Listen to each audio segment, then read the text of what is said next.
This film is brought to you by Standard Brands Incorporated, the makers of Baby Ruth, Butterfinger, and Reggie, the super chocolatey candy hit. The house that Ruth built. For over 50 years, it was the house of champions. These are the New York Yankees, men who filled the pages of baseball history with glamour, distinction, and plenty of baseball excitement. Hi, everybody. I'm Phil Rizzuto, here to relive a story not so much about yesterday as about a team that stands for its past. Great name.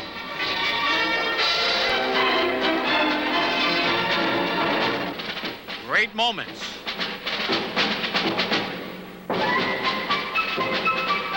And a genuine winning tradition.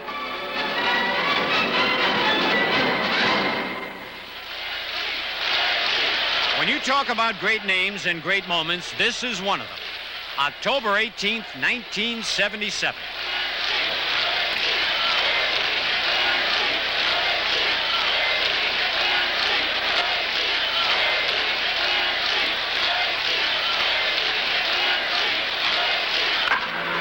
Reginald Martinez Jackson strokes his third home run of the sixth game of the World Series against the Los Angeles Dodgers. He not only entered the record books himself, but crowned the New York Yankees world champions for the 21st time in their illustrious history. It was a moment that will never be forgotten, but a moment very long in the making. It took 15 years for the Yankees to win another World Series, and it took a remarkably long, intense year of trials and triumphs for the men in pinstripes to recapture that winning tradition.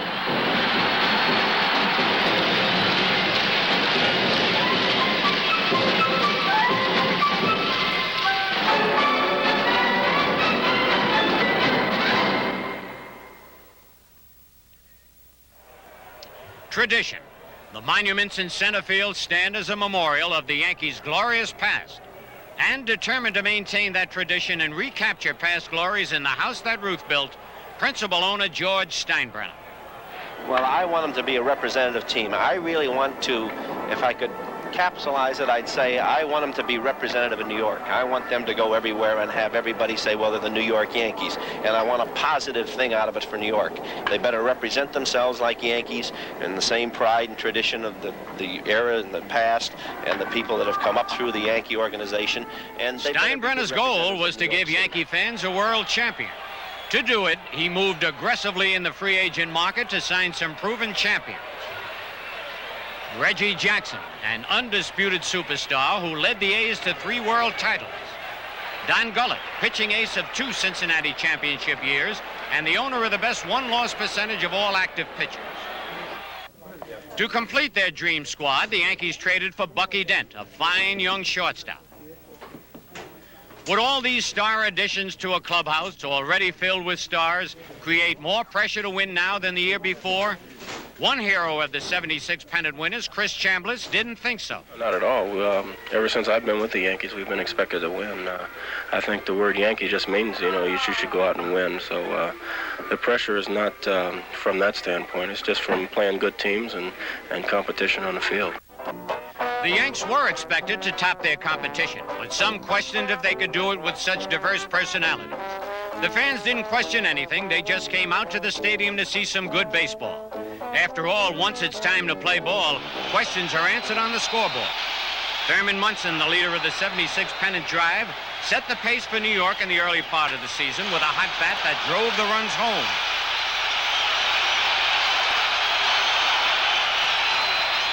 The Yankee captain was headed for his 3rd straight 100 RBI season while providing his usual tough defense at home plate.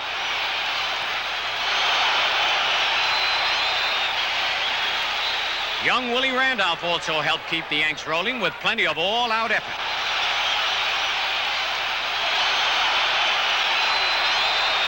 At the same time, Willie continued to improve in the field as he matured into the league's all-star second baseman. And setting the pace on the mound was Ed Figueroa. After winning 19 games in 1976, Figgy began 77 with 7 victories in his first 8 decisions. New York was winning, but the competition would be tougher this year. Like Chris Chambliss said, pressure comes from your competition. And the Boston Red Sox were applying pressure with power and some very big defensive play. Few imagined that more pressure would come from the young and high-flying Baltimore Orioles. But from the beginning, the Orioles were a part of the race and determined to prove that they would stay in the race.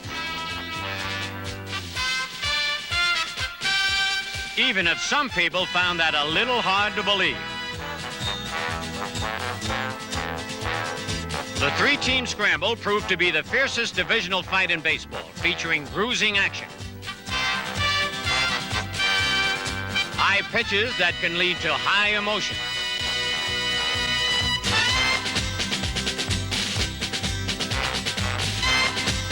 And sometimes a few laughs on the base paths to break that tension, if only for a moment.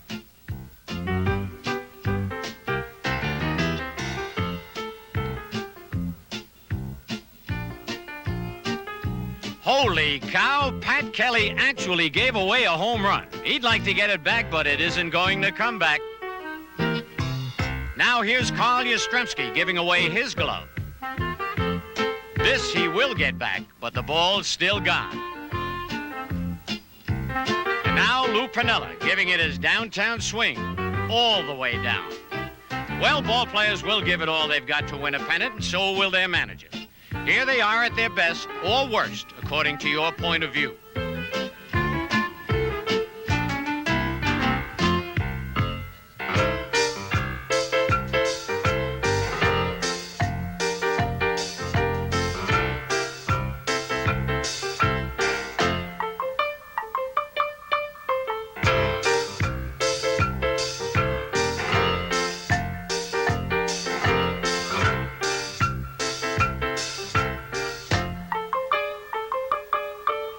Billy Martin may have had some trouble at times getting the attention of the umpires, but by mid-June, the attention of the whole baseball world was already focused on Martin's Yankees and Don Zimmer's Red Sox as they clashed for first place in a home-and-home series, which had all the excitement of a September showdown. In the three-game series at Fenway Park, Boston unveiled one of its key weapons, Bill Campbell, free agent ace of the bullpen, and the man the Sox were banking on for a major turnaround. The Sox also unleashed their most dangerous weapon, power.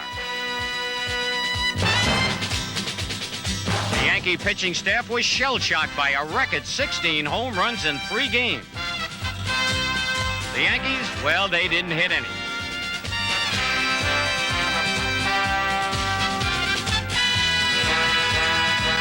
The 3-game Red Sox sweep was, to put it mildly, a Boston massacre.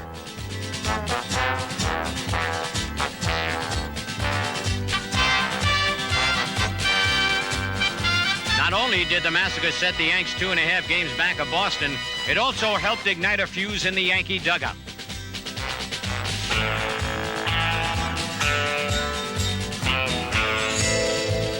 Rumors of turmoil and demoralization hounded the Yankees as they prepared to return to Yankee Stadium for their key rematch with Boston. 157,000 jammed the stadium for a 3-game series that began where the Fenway massacre had ended. Catfish Hunter on the mound, Carl Yastrzemski and company playing long ball.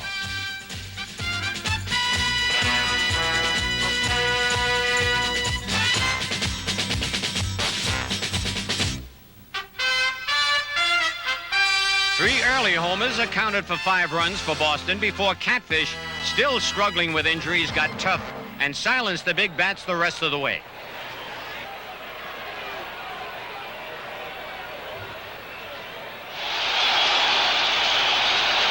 Still, the Yanks trailed 5-3 in the bottom of the 9th. A red-hot Bill Campbell gets 2 quick outs, and now the pressure's on Willie Randolph.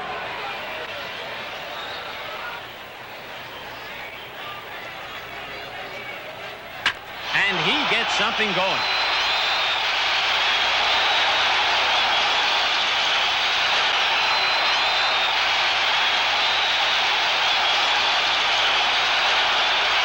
The crowd is suddenly alive as Roy White steps in. One swing, and there it goes. A big pressure two-run shot that ties the game and has the fans roaring for Roy. White's blast just could have been the most important Yankee hit of the regular season. Had he not connected, New York would have been 2 games deeper in the hole and still slumping. Now, holy cow, it's a tie game setting up the scene in the 10th inning. Reggie Jackson due up. Greg Nettles on second.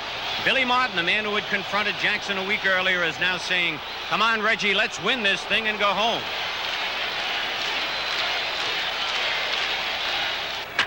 Jackson responds with a game-winning hit to the corner and right, scoring Nettles.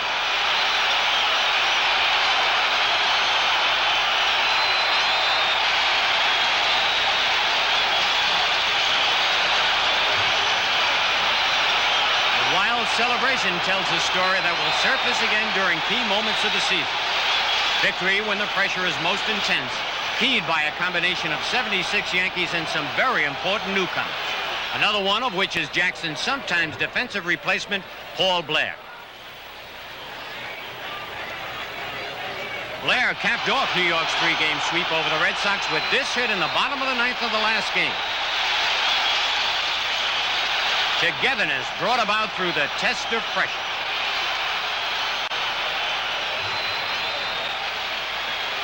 But the summer trials were far from over. With the regularity of a daily weather forecast, the press continued to circulate stories of team turmoil. Billy Martin and the Yanks kept living on the edge. By July, Billy's starting pitchers were hurting and the team was floundering in 3rd place. Rumors swirled that Billy's days as Yankee manager were numbered. But was his job in serious jeopardy? Yankee president Gabe Paul gave one answer to the rumors. No more jeopardy than any manager in the major leagues. Managerial jobs are precarious jobs, and Billy Martin is the manager of the New York Yankees. There's pressure from the rumors, but you can't stop them, and I'm just going to do my job. We've got a job to do out here to win a pennant and for the New York Yankee fans, and I'm going to try as hard as I possibly can to do it for them. Still, the rumors persisted. A meeting in Detroit was necessary, after which George Steinbrenner had this to say about his manager. For 9 innings, you won't find a finer manager in baseball. What I've tried to impress upon him in Detroit last week was that if you can put the other qualities with the qualities you have, you'll be one of the greatest managers of all time. And I think the air was cleared in Detroit, and I just hope that it stays clear. As history, I think it's past. The decision to stay with Billy Martin may have been one of the most important in Yankee history. Few managers could ever match his strategic brilliance, and no manager could hold a deeper feeling for the uniform he wears than Billy Martin. You know, you have to play for the Yankees once and be in world championship teams to really be a Yankee. And I think that I'm as much Yankee as any Yankees ever played in the ball club. And to be Yankees, to be proud. Those of us who wore the pinstripes in the Yankee glory years know something about that pride. Pride in a name and a past that stays with you forever. Billy and I experienced it when we played under Casey Stengel. Billy always seemed to give his best in October. This hit in 1953 pushed his World Series batting average up to 500 and gave us our record 5th straight World Championship. Other Yankee old-timers now on Billy's bench know the feeling also. Elston Howard, the hero of the 58 series. Yogi Berra, who time and again broke the heart of Flatbush with homers in the late afternoon October sun. Names that are immortal. Ruth, Gehrig, DiMaggio, Mantle. And moments that can never be forgotten. Lou Gehrig's final appearance before the fans at Yankee Stadium after he had played in 2,130 consecutive games. Joe DiMaggio's 56-game hitting streak. Don Larson's perfect World Series game.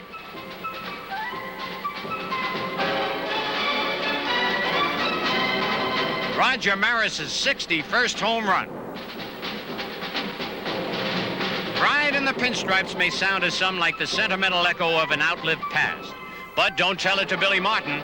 He was there to bring that winning tradition back to life, and an enormous number of fans came out to see it happen. Over 2 million at Yankee Stadium and better than 4 million overall. In the final months, when it counted most, fans everywhere saw a team come together and make some history of its own. It began in August with a combination of sharp defense, explosive hitting, and sparky lives. Sparky had helped keep the Yanks in the race all year, coming in with the men on base and the score tight to get those clutch outs. When the Yankees finally started to make their moves, Sparky was there in the late innings day after day, imperturbable as ever. Signs of nervousness were invisible with Sparky out there unless you looked to the Yankee bench. The only people who really had to worry were the hitters trying to get a piece of that wicked slider. It was so outstanding that Sparky became the first relief pitcher in the American League to win the Cy Young Award. More important, he kept ball games close, allowing different Yankees a chance to share that spotlight on the Pennant Express.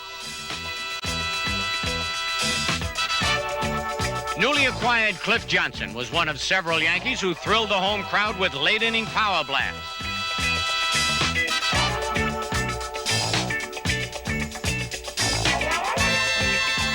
This two-run shot tied a key game with Baltimore in the 9th inning.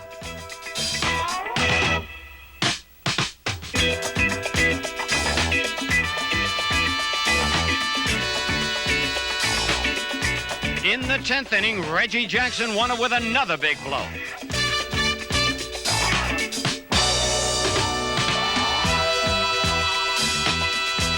As the pennant race heated, so did Reggie. The homers came frequently, often in the late innings.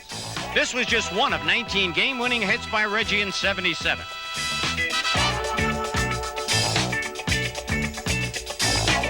Ninth inning again. This time it's Chris Chambliss. That two-run blast beat Chicago 10-9.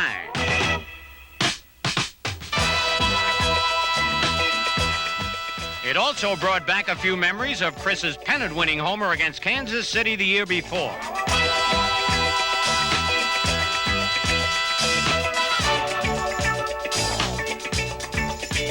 Moments earlier, fans lucky enough to have seen this game were thrilled by Lou Piniella, now a full-time regular, wielding a hot bat and at times a fancy glove. The Yanks were now soaring.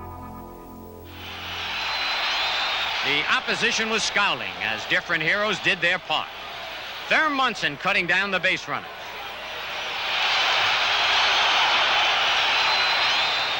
And cutting off potential hits. Shortstop Bucky Dent, a man with a lot of range. The left side of the Yankee infield was airtight with Dent at short and Greg Nettles at third. This year, Greg finally won the Gold Glove, and there was no mystery to that.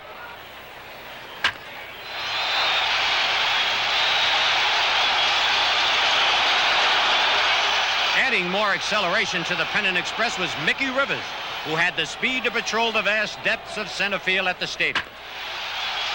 Even when running backwards, few could match the speed of Mick the Quick. At the plate, both Rivers and Nettles were as hot as the August sun.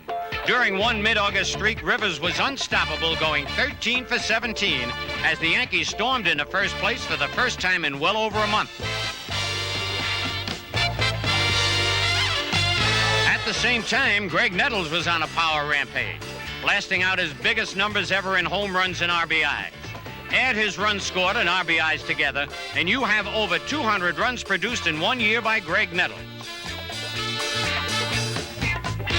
Also red hot in August was starting pitcher Mike Torres. Pitching every fourth day during the Yankee push for first place, Torres reeled off 7 consecutive complete game victories.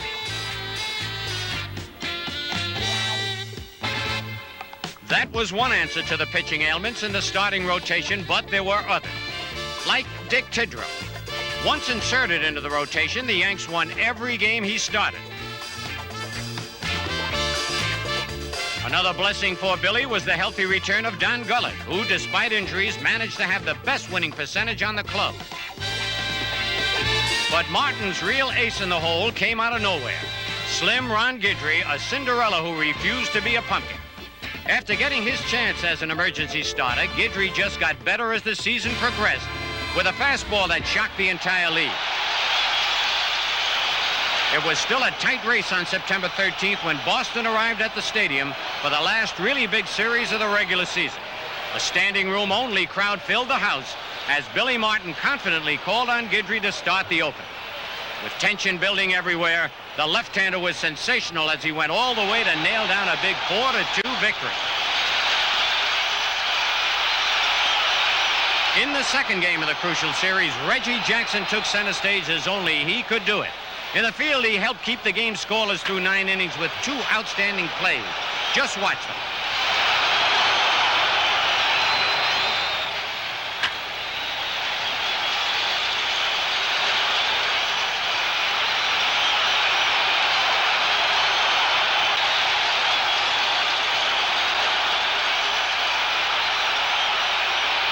It all helped set the stage for the bottom of the ninth. Chance of Reggie. The score, 0-0. Thurman Munson on first after a leadoff single. Reggie Cleveland stretches. And there it goes. Reggie Jackson puts away the game, and for all practical purposes, the long and tough Eastern Division race. After this, neither Boston nor Baltimore will manage to threaten Sirius. It's a moment befitting Reggie Jackson, who saved most of his power and clutch hitting for the final pressure months. Once again, togetherness, brought about by pressure and a growing sense of that winning tradition. Still, if the Yankees were to win another pennant, they would have to defeat the Kansas City Royals. Reggie and his teammates knew it would be a lot easier said than done. I have a lot of respect for the Kansas City Ball Club. It's a quick ball club. It's an emotional ball club. A ball club that once it gets rolling, it'd be awfully tough to stop. They've got a very good, well-balanced, fundamentally sound ball club. They can do a lot of things. Run bases. They've got good hitting. They've got good defense, and they're just a tough team. You know, you don't want to go in there with a big head. They're a tough pitching staff. They're going to be a tough team to beat, and we'll be going after them as much as we can. I don't know. We've got a good chance of winning. We've got a good ball club. As you know, last year it took us 5 games to beat them, so that's how tough they are. Few imagined that New York and Kansas City could match the dramatics of the year before. But this championship series did, and more. From the beginning, the action was very fast and very physical.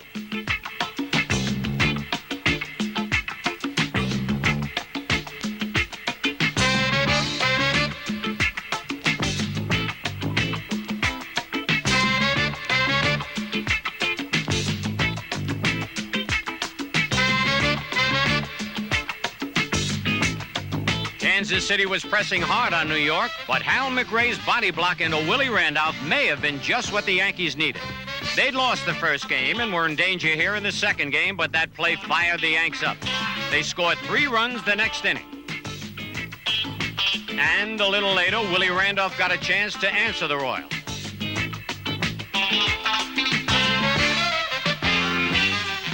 With a base hit that iced the victory. Although the series was now even at 1-1, much more fighting determination would still have to be mustered as the Yanks set out for Kansas City, where the Royals had held a large advantage over the Yankees during the regular season. In Game 3, pitching ace Dennis Leonard maintained advantage of that home park and the artificial surface with an easy win. With this put out, the Royals could almost taste the champagne, only 1 game away from their first pennant. Now the Yankees had their backs to the wall. The situation was made worse for Billy by a riddled pitching staff, forcing him to make a major gamble in the 4th inning of Game 4. Sparky Lyle got his earliest call of the season to subdue a Royal rally with only a slim 5-4 lead. With virtually nobody left to back him up, Sparky was never better, flanking the Royals frame by frame until here he is in the bottom of the 9th, giving the Yanks a chance at one more day of hope. Once again, the whole season for the two teams would be decided by one ball game. And what a game. After only 2 days rest, Ron Guidry is forced to start, and the Royals waste no time in the first inning taking advantage. The Royals want to take control of this game right away, but the tension that comes from this kind of ball game is too much for anyone to control.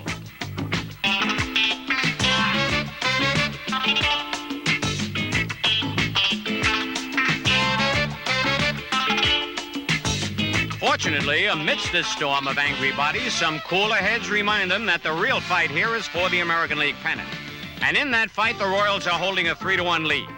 After only 1 day's rest, Mike Torres gives a courageous performance in the crucial middle innings to make sure that lead does not increase.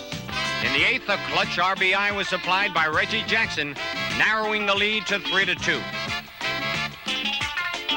Now it's the 9th. Whitey Herzog decides it's time to go with his best, calling on his ace starter Dennis Leonard to get the 3 biggest outs of the year. The rope grows shorter and tighter now for Billy and the Yankees. Leonard is battling Paul Blair, who fights out a very big single to lead things off. The veteran of 4 World Series would later call that the toughest hit he ever got. Now that the potential tying run is on, hope begins to stir in the Yankee dugout. A walk to White advances that run to second, making Herzog change pitches again.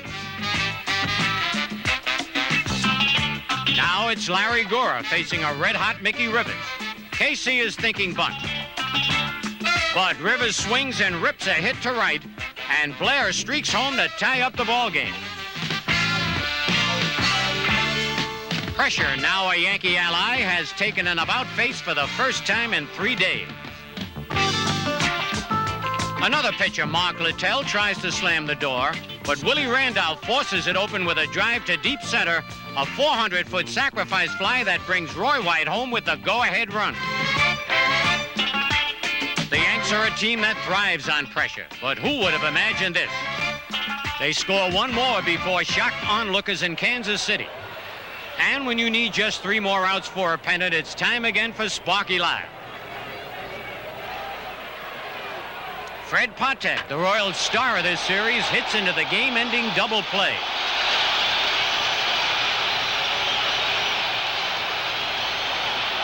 As in any game, there can only be 1 winner and 1 loser. The book is closed for Kansas City. For New York, 1 last chapter remains to be written in 1977. The Dodgers and the Yankees. Who could believe it? A rivalry so deep it could be a love affair. When the 2 teams opened up the World Series in Yankee Stadium, no one needed a history book to see the past. Dodger-Yankee series used to open with Whitey Ford, and he was there to throw out the first pitch. And much like Whitey, Yankee left-hander Don Gullett starts his 3rd World Series opener in the last 3 years. There'd been some question whether his arm was healthy. It wasn't just healthy, it was overpowering. For the Dodgers, the critical play came in the 6th inning. Steve Garvey tries to score from first on a base hit. Mickey Rivers fires home, and Garvey's out. That play helped send the game into extra innings. Time again for Sparky Lyle to do his stuff.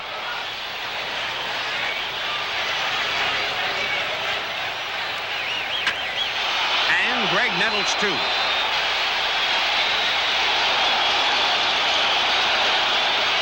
Lyle's pitching kept the game tied until the 12th. The batter, Paul Blair. Willie Randolph at second after a leadoff double.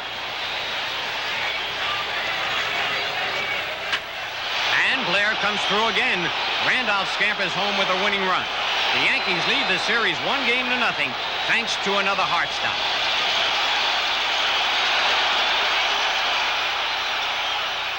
In Game 2, an ailing and very rusty Catfish Hunter was not up to his World Series reputation. Dodger power racked him up.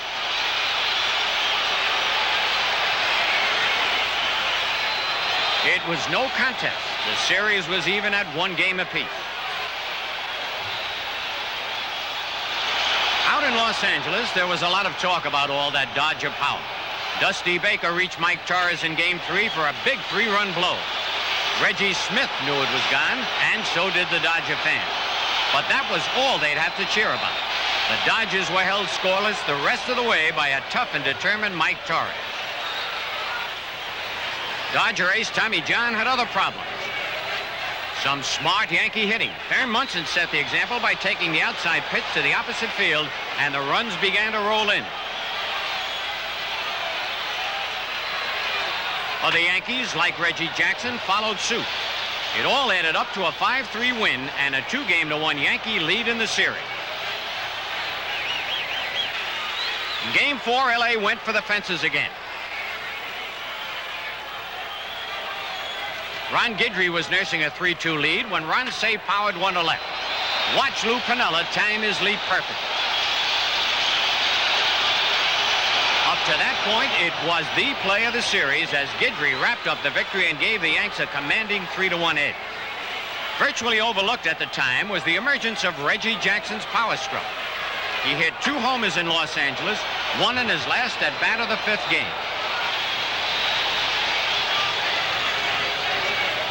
Well, that didn't seem significant at the time because the Dodgers shellacked the Yankees 10-4. Who could have known that Reggie was beginning to attack history? Game 6 in Yankee Stadium, the Yankee Clipper Joe DiMaggio throws out the first pitch. An appropriate beginning for a night to remember. The chance of Reggie had already begun when Jackson stepped up in the 4th with the Yankees trailing 3-2. Thurman Munson on first.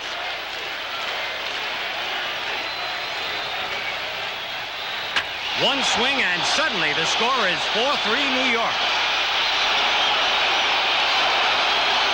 A few innings later, Jackson takes another swing and zip, the score is 7-3 New York. The Yanks are on the threshold of a world title. But Reggie wasn't finished yet. 8th inning, and the giant crowd in the house that Ruth built is on its feet for Reggie Jackson. Charlie Huff delivers a knuckler, and Jackson takes his 3rd swing of the evening.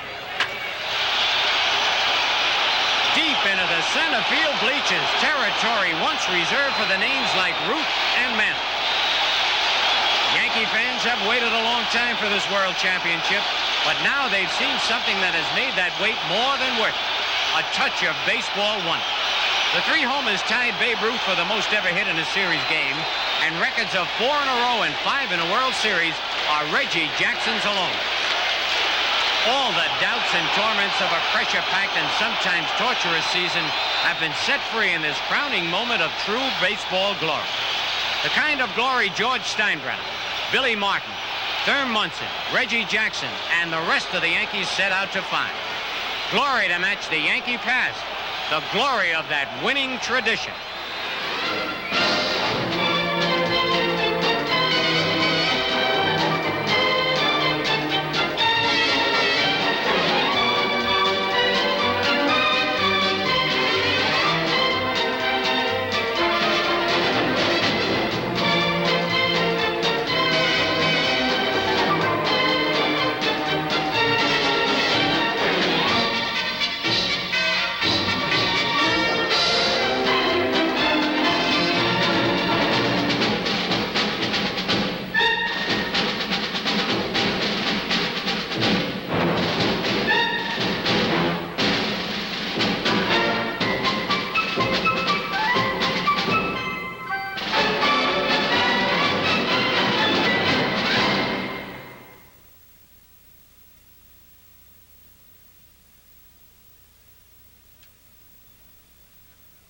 This film is brought to you by Standard Brands Incorporated, the makers of Baby Ruth, Butterfinger, and Reggie, the super chocolatey candy hit.